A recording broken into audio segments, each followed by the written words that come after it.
अस्सलाम वालेकुम, मैं हूं सैयद ज़ीशान अज़ीज़। पंजाब के जो लोग हैं वो पंजाब की मां मरीम नवाज़ साहिबा के दस्ते शफ़क़त से महरूम होते होते इतना सा दूर थे, बिल्कुल इतना सा, कि अचानक सुलह हो गई। वज़ीर आला बदलने वाला था। नया वज़ीर आला कौन आ रहा था? स्पीकर और सीएम, इनके दरमियान में क्या कोल्ड वॉर शुरू हो रही थी। हज़मा बुखारी बीच में कूदी, उनको क्या मिला?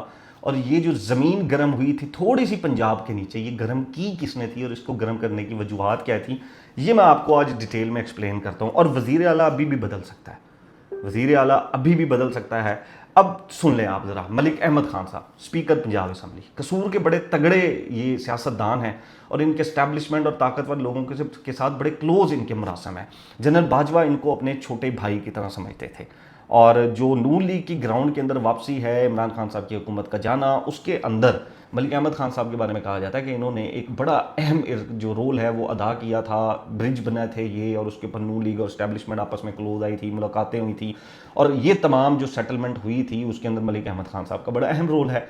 और मलिक अहमद खान साहब ने जनरल फैज़ को भी कॉल की थी और फिर जनरल फैज़ की शिकायत जनरल बाजवा को भी लगाई थी। तो इस तरह की भी चीज़ें हैं कि अगर आप न्यूट्रल हैं तो फिर अगर लोग इमरान खान साहब को छोड़ना चाहते हैं तो उन्हें कोई कर्नल ना उठा कर ले आए। तो इस तरह की चीज़ें हैं बहरहाल। तो वो एक बड़े इस वक्त ताकतवर किस्म के सियासतदान हैं। जब ये अपोजिशन में भी थे तब भी इनके काम नहीं रुकते थे, जब पीटीआई का दौर था, क्योंकि जनरल बाजवा साहब के साथ इनके बड़े क्लोज मरासम थे और वो इनको छोटा भाई कहते थे। तो इनके काम पिछले आप उठा लें कि 8-9 साल में इनके काम बिल्कुल भी नहीं रुके थे। तो एक तरफ मलिक अहमद खान साहब और एक तरफ चीफ मिनिस्टर मरीम नवाज साहिबा। हुआ ये कि मलिक अहमद खान साहब ने क्या किया कि इन्होंने अपनी पब्लिक अपीयरेंस बढ़ाना शुरू कर दी। इन्होंने स्टूडेंट्स को बुलाना शुरू कर दिया, लॉयर्स को बुलाना शुरू कर दिया। पंजाब असम्बली के अंदर इन्होंने मीटिंग्स उनके साथ करना शुरू कर दी, उनके साथ इंटरेक्शन सेशन इन्होंने करना शुरू कर दिए। बाहर आना जाना इनका बढ़ना लग गया। इन्होंने अपोजिशन को भी वक्त देना शुरू कर दिया। अपोजिशन के एमपीज अचानक से बोलना शुरू हो गए और गवर्नमेंट के लोगों को भी इन्होंने स्नब करना शुरू कर दिया। तो ये एक कहानी जो है वो बनना शुरू हो गई मलिक अहमद खान साहब की तरफ से।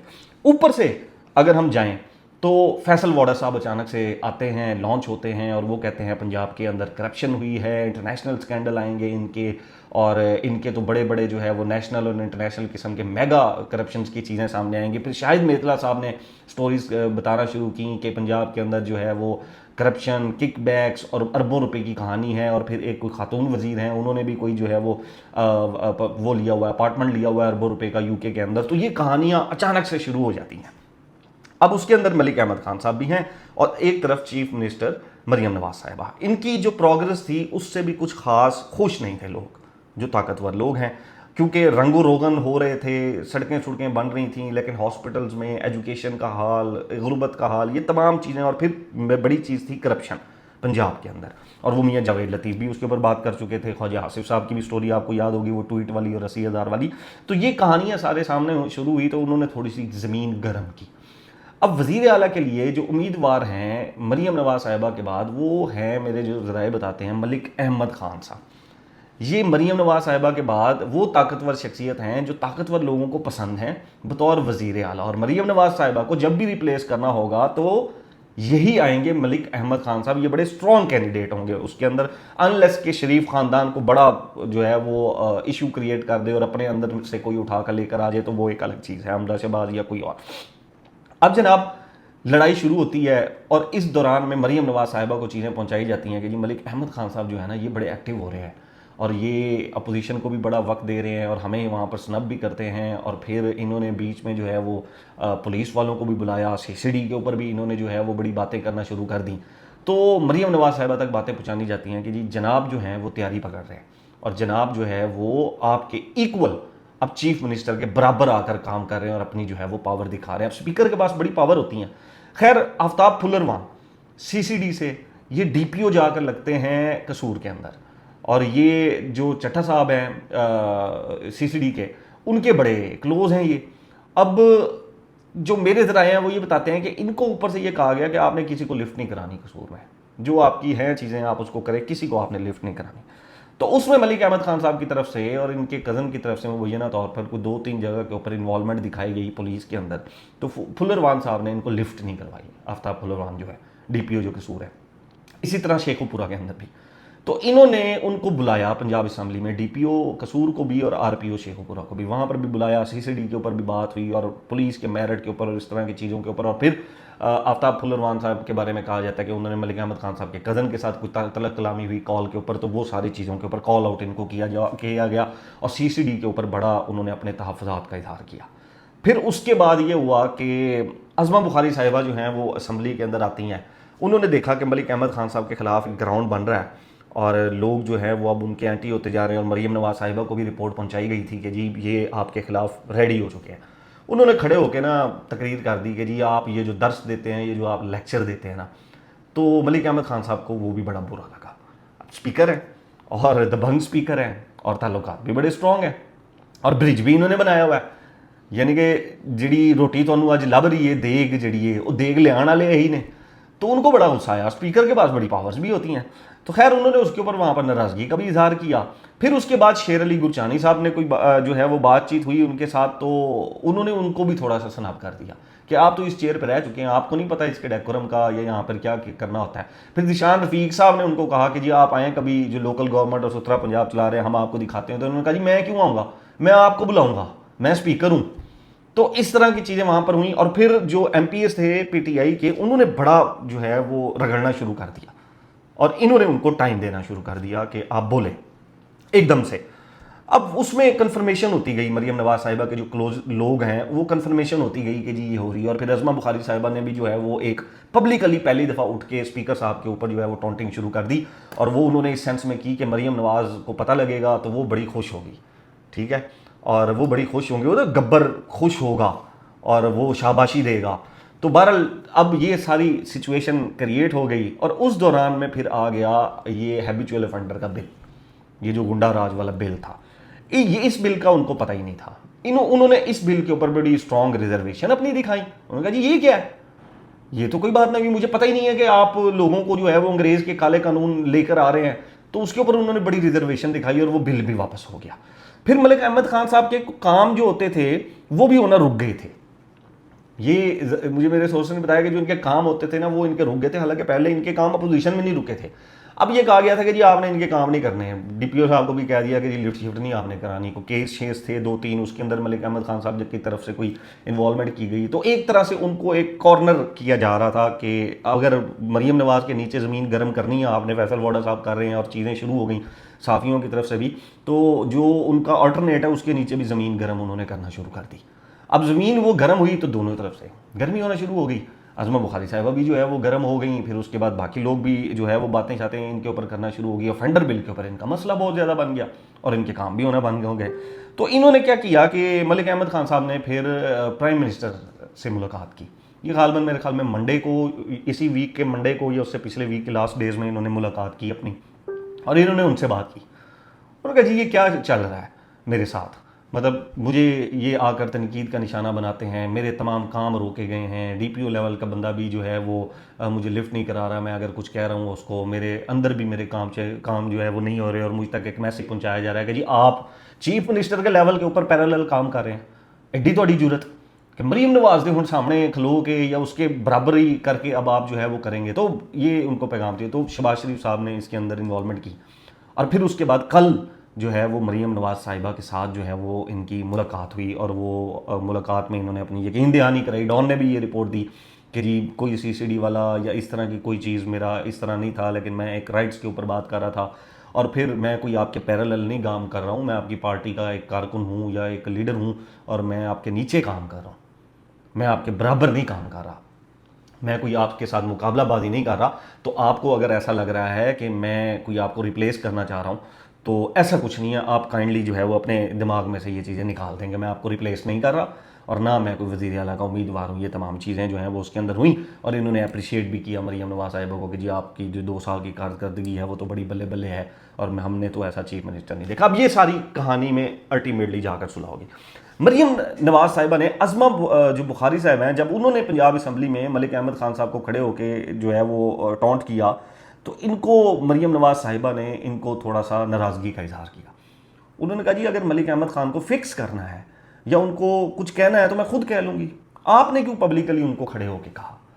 अब बड़ी जो अज़मा बुखारी साहब समझ रही थी कि गब्बर शाबाशी देगा, बहुत खुश होगा, तो वो हुआ नहीं।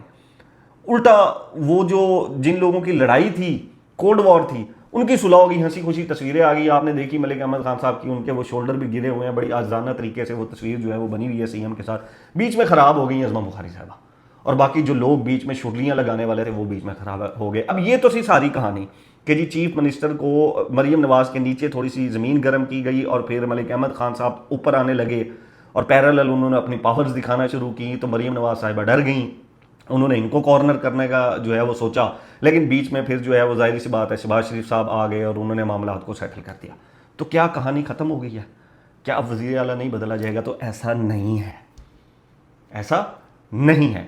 वज़ीर आला के बदलने के चांसेस अभी भी मौजूद हैं, और वो महज 3 से 4 स्कैंडल्स के इंतज़ार में है। जब ये स्कैंडल्स मार्केट में फेंके जाएंगे, अब आप कहेंगे कि ये फेंके जाएंगे क्या है, कि स्कैंडल्स तो आते हैं, स्कैंडल्स तो बनते हैं, स्कैंडल्स फेंके कैसे जाते हैं? स्कैंडल्स आ चुके हैं, स्कैंडल्स बन चुके हैं, करप्शन हो चुकी है, ठीक है। अब उसको सिर्फ और सिर्फ मार्केट में लाना है। अब पाकिस्तान में इन्वेस्टिगेटिव जो जर्नलिज्म है ना वो नहीं है, क्योंकि यहां पर करने ही नहीं दी जाती, पकड़ के पीका और पता नहीं क्या क्या कुछ उसके ऊपर तुन दिया जाता है। तो इन्वेस्टिगेटिव जर्नलिस्ट यहां पर बहुत कम है, और ये जर्नलिस्ट के जी वहां से स्कैंडल निकाल के कोई ले आया, वहां से निकाल के ले आया, ऐसा नहीं कुछ होता भाई। छोटे मोटे तो निकाल के ले आते हैं, इतने बड़े लेवल के ऊपर फिर वो स्कैंडल्स फेंके जाते हैं। अब जिस दिन भी मरीम नवाज साहिबा की नीचे ज़मीन मज़ीद गर्म करनी होगी, मज़ीद गर्म करनी होगी, वो दोबारा से जो है वो ये स्कैंडल जो है वो मार्केट के अंदर फेंके जाएंगे, और रिप्लेस करने में सबसे जो स्ट्रॉन्ग कैंडिडेट है वो मलिक अहमद खान साहब है। वो आप उनको नून लीग की गवर्नमेंट में रख लें, वो आप उनको आगे टेक्नोक्रेट में ले जाएं, जहां मर्जी ले जाएं, तो ये एक बड़े ताकतवर स्ट्रॉन्ग उम्मीदवार हैं मरीम नवाज साहिबा के ऑल्टरनेट के तौर पर, और ये जो है वो फैक्ट रहेगा। अब ये इस तरह हुआ कि दोनों की सुलह हो गई, और पंजाब जो है वो दस्ते शफकत से महरूम होते होते इतना सा बच गया, वरना ज़मीन जो है वो गर्म होना शुरू हो गई थी। अब दूसरी कहानी, काना के अंदर जो 14 बच्चे उनकी जान चली गई ट्यूशन सेंटर के अंदर, और वहाँ पर पंजाब हुकूमत ने वो जो एकेडमी जिनकी थी, वो जो मियाँ बीवी थे, टीचर्स जो थी, उनके ऊपर मुकदमा कर दिया। और ये हमीदा बीबी थी गालबन, जो पढ़ाती थी बच्चों को, और ये 300 से 400 रुपया मंथली फीस लेती थी, ठीक है। यानी कि अगर आप इसको डिवाइड करें पर डे के ऊपर, तो 11 से 12 रुपए बनते थे फी बच्चा। ये खातून वहां पर 11 से 12 रुपए पर बच्चा रोज का लेकर बच्चों को पढ़ाने की कोशिश कर रही थी। गरीब खातून थी, और उन्हीं पैसों को जोड़ के महीने में कोई 8-10 हज़ार रुपये वो बन जाता था। उन्हीं पैसों को जोड़ के ऊपर मुरम्मत का काम भी इनका जारी था। उनके जो शौहर हैं वो वहीं पर गली में ही कहीं पर फ्रूट की रेडी शेडी लगाते हैं, वो मजदूर बंदा है, गरीब लोग थे बहरहाल। ये वहाँ पर ये एक सानिया हो जाता है, बड़ा अफसोसनाक। अल्लाह कभी किसी को ये दिन ना दिखाए। एक ही घर के तो 2 और 3 बच्चे भी जो हैं वो इसके अंदर चले गए, और ये बड़ा एक अफसोसनाक मनाजर हमने देखे। और पंजाब हुकूमत ने उसके अंदर जो है वो एड भी उनको देने का बोला, 20-20 लाख रुपया जिनके बच्चे फौत हो गए, और 5-5 लाख रुपए जिनके जो है वो जख्मी। अब इसके अंदर ये पर्चा हुआ है, वो गरीब औरत है, वो जो अफोर्ड कर सकती थी वो अफोर्ड कर रही थी। कच्ची छत थी, ऊपर ईंटें नहीं डालनी चाहिए थी, बिल्कुल ठीक बात है, वो सारा कुछ नहीं करना चाहिए था। लेकिन मुझे ये समझ में नहीं आता कि गरीब, मैं इस इंसिडेंट को जस्टिफाई नहीं कर रहा हूँ, लेकिन एक गरीब औरत और एक गरीब बंदा जब हाथ लगा तो उसके ऊपर आपने पर्चा दे दिया। पार्क व्यू वाले पे क्यों नहीं दिया? ये पार्क व्यू वाले में इतने घर डूब गए, लोगों का करोड़ों रुपया तबाह हो गया, इलीगल जमीन के ऊपर जो है वो इलीगल एनओसी के ऊपर वहां पर बनाई हुई है चीजें, उसके ऊपर पर्चा क्यों नहीं दिया बीबी? क्योंकि वो तगड़ा है, क्योंकि वो आपकी जो है वो अशराफिया की कैबिनेट में से है, क्योंकि वो आप जितना पावरफुल है, क्योंकि उसके भी ताल्लुकात हैं, उसके पास भी पैसा है, इसलिए आप उसके ऊपर पर्चा नहीं दे सकी। मेरी पॉडकास्ट के अंदर आए थे रूडा वाले, जिन्होंने कहा था कि हमने इनको टेक्निकल एनओसी दिया जिसके अकॉर्डिंग ये वहां पर घर नहीं बना सकते, एक पर्चा नहीं कर सके ये उसके ऊपर। लेकिन यहां पर गरीब औरत, गरीब का बंदा, उसके ऊपर पर्चा ठोक दिया इन्होंने। भाई पर्चा अगर यहां बनता था तो पार्क व्यू में क्यों नहीं बनता था? अलीम खान पे क्यों नहीं बनता था? उसी की सोसाइटी है ना, करो उस पे पर्चा, उस पे पर्चा क्यों नहीं करते हो? ताकतवर बंदा है वो। तो ऐसा नहीं है कि मैं जस्टिफाई कर रहा हूं, लेकिन कानून तो बराबर रखें आप कम से कम। ये तो नहीं ना कि एक तरफ अलीम खान है, एक तरफ पार्क व्यू है तो पर्चा नहीं होगा, एक तरफ गरीब औरत है, वो रेडी वाला है, उसके ऊपर पर्चा हो जाएगा। ऐसे कैसे भाई? उसके ऊपर क्यों पर्चा हो जाएगा? करना है तो फिर दोनों के ऊपर करें पर्चा। और क्या वो सानिया एक हुआ और उसके ऊपर जो है वो गलती थी उनकी कि उनको उस छत के नीचे बच्चों को नहीं बिठाना चाहिए था, और वो कच्ची छत थी, लेकिन वहाँ पर पता नहीं कब से वो बच्चे पढ़ रहे होंगे। और ये कच्ची छत एक जगह तो नहीं है, पता नहीं कितनी जगहों के ऊपर ये कच्ची छत है, लोग नहीं अफोर्ड कर सकते।